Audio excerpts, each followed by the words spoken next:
Hey, how's it going, everybody? It's Dr. Shelton from Shelton Movement and Performance, and today I wanted to talk a little bit about positions that will help you get to sleep if you're dealing with sciatica. And two things that I really want you to take away from today's blog post. Number one being that no sciatica is created equal, nor is any kind of back problem, hip issue, any kind of issue you may be suffering from. None of them are equal to the other. So these are very general outlines that tend to help the masses, but if this is not something that is helpful for you, please don't take that as something that you have a case that just can't be helped. What that usually means is you just need a little bit more one-on-one guidance because your body is reacting or has gotten into this position in a slightly different way, and it's 100% treatable. We just need to find a way to do that on a unique, individualized perspective. So again, if today is not helpful for you, please don't give up on it. There is definitely a way to be helped. So that's number one, is no sciatica is created equal. And number two being, the most important thing that I'm going for here is that you get to sleep. I'm going to go through a couple of things where I'm going to say like, hey, this isn't ideal, but if you're getting to sleep because you're getting into one of these positions, then I frankly don't care. Okay, I don't care about putting you in a less ideal position. I'd rather help you get to sleep so that your body can start healing and a little bit more naturally healing on its own. And then if this is something that persists, I'd love for you to reach out to me. But if you're not wanting to reach out to me quite yet, I'd also be happy to send you free tips reports or point you in a direction of somebody that can help. Because if this is something that's lasting for a while and just won't go away, you need somebody to help you. You need an individualized approach that will help you get over the sciatica. Okay, so you know, again, biggest thing out of today is that I want you to be able to get to sleep. There are going to be some little ticky-tacky details that we'll get into, but the most important factor being that you can fall asleep. So one thing that I wanted to go over first, just to give you a little visualization. So this is my little mini spine here, okay? And I'm pretending that this is a person laying on their side right now, where my pinky's wiggling right now. That's the bed, and up top here where you see my thumb wiggling, that's above the body.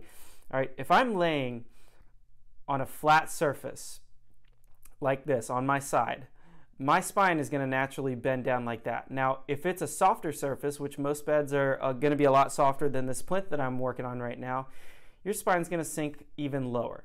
Okay, and that matters because depending on the reason that you're having sciatica, that's either going to close off the disc space over here, or it might push out the disc over here.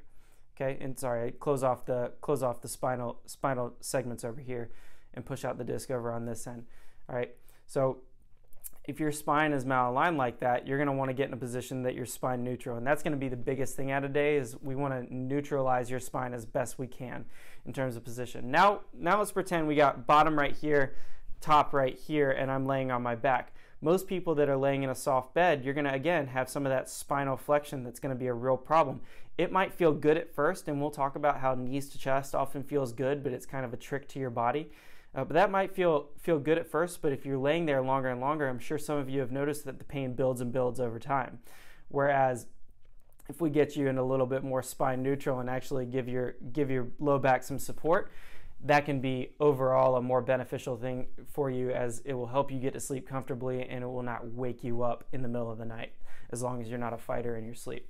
So I'm going to start on my side. The first thing that I'm going to do is I'm going to make myself a nice little pillow roll. So I've got a general, pretty standard sized pillow here, and I'm just going to roll it up into a tight ball.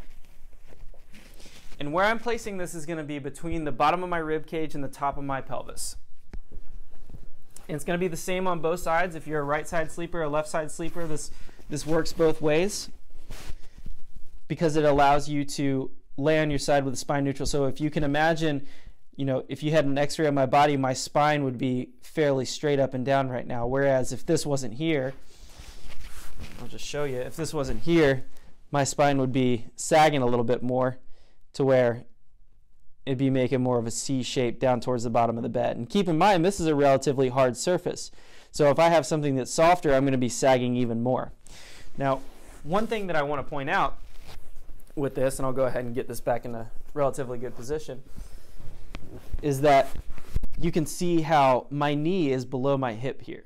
And depending on why you have these sciatica symptoms, it could be beneficial for you to get pillows between your legs, and you want to line your knee up with your hip from a side view, okay? So I'm not going to bother getting up and messing with the mic to put pillows between my legs, but you can imagine 1 or 2 pillows between here that help neutralize my hip. And some people, that helps them get to sleep like that, all right?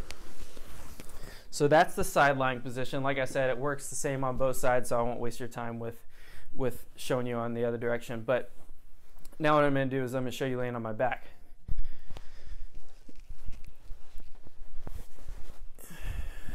And again, if I'm in this position, I'm allowing my back to sag down on a softer bed, okay, into that spinal flexion. So I've got kind of a little scoop in that low back. And that might feel really good right off the bat. Your body does this thing called a stretch reflex, where if you pull your knees up to your chest, it actually feels really good on that spot to kind of stretch it out for a little bit. But what that ends up causing it to do over time is it will tighten and tighten. If you go and pull on something that is tightened because it's guarding, your body's natural reaction is it's going to start countering, and it's going to pull tighter and tighter and tighter. So some of you that may have been suffering for a while might notice that you can't really handle those positions for a long time anymore because of that tightening, and you're less and less able to bend forward and touch your toes and things like that. So what I'm going to do is, once again, I'm going to put this pillow right under my low back. Now, it's not going to go on my hips. It's going to go right under my low back.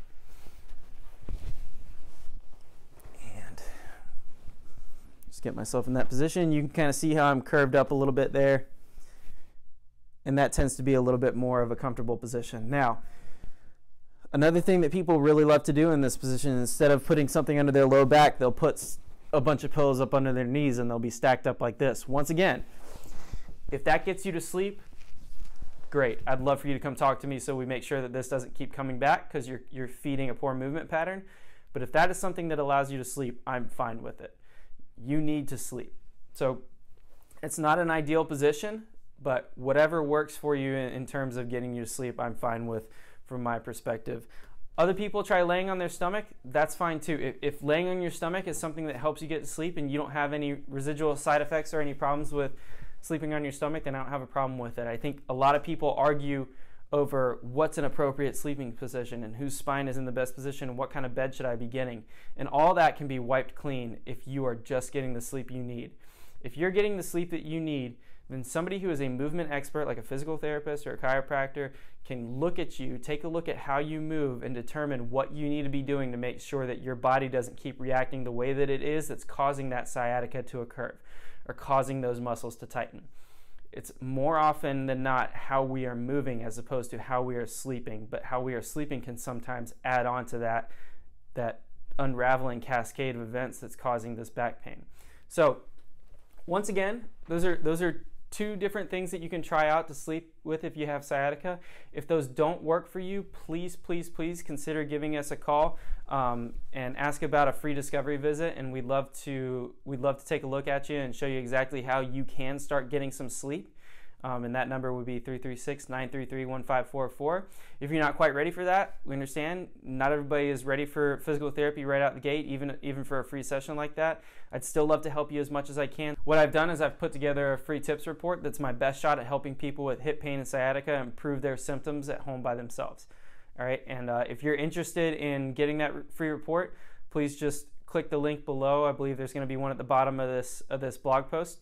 And we'll get that sent over to you immediately in the ebook version, so you can start getting some relief now and maybe even get to sleep tonight. Okay, I hope that's helpful for you guys. I'd love to hear any questions you might have for me about this. Feel free to give us a call or send us a Facebook message, DM, text message, anything that you want to do to reach out to us. We'd love to meet you and hear how we can help you. Okay, take care until next time. See ya.